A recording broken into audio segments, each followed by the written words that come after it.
So let's talk about measurement.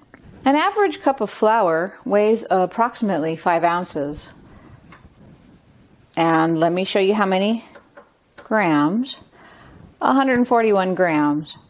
Every ounce is the same as approximately 28 grams, which means an ounce can be divided into 28 parts for accuracy as far as grams.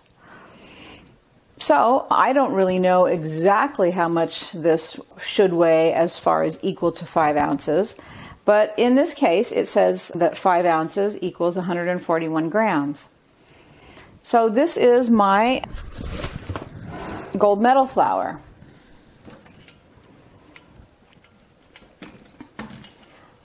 Well, I wanted to show you that different types of flour weigh different amounts in a cup, and so let's set this aside. Okay, so I'll put this cup of flour back into the bag, but wait a minute, let me go ahead and scoop out some more. Let's see if I can get this up where you can see it better. Okay, I think you can see that a little better. So let's go ahead and scoop out some more. A lot of times when you scoop, you will scoop it out and compact the flour. And even if you level it off, you could have, 144 grams this time.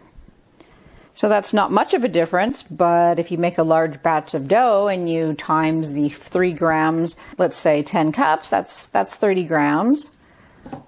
So let's try some. I have some bread flour here.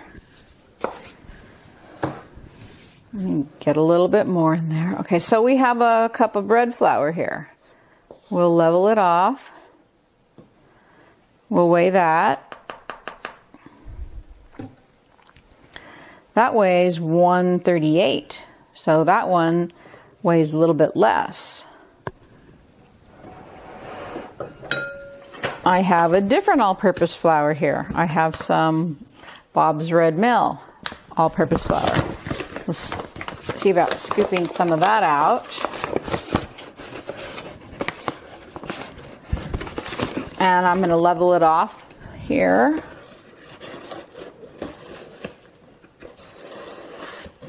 We'll weigh that. And that's 143 grams. That will be true across the board, that all the different flours will weigh different. The whole grain flours will weigh different. The rye flour will weigh different. They'll all weigh differently. And how much you compact them into the cup when you're scooping them makes a difference as well. So that's why weighing your flour so that you can get consistent results and have it turn out just like the instructor said, or as close to as possible, would be to weigh your flour.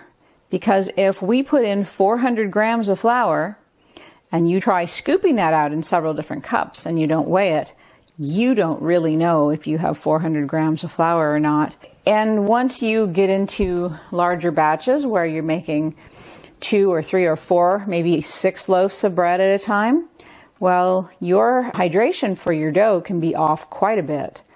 And so your dough might be stiffer or wetter, or it might just not turn out the way you like. And from batch to batch, it can be different, because even if you use the same flour all the time, the same brand of flour will weigh differently.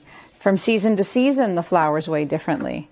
So to be accurate and to take your baking to the next level, where you're consistent and you know what the dough is supposed to feel like, then it would be best for you to weigh it.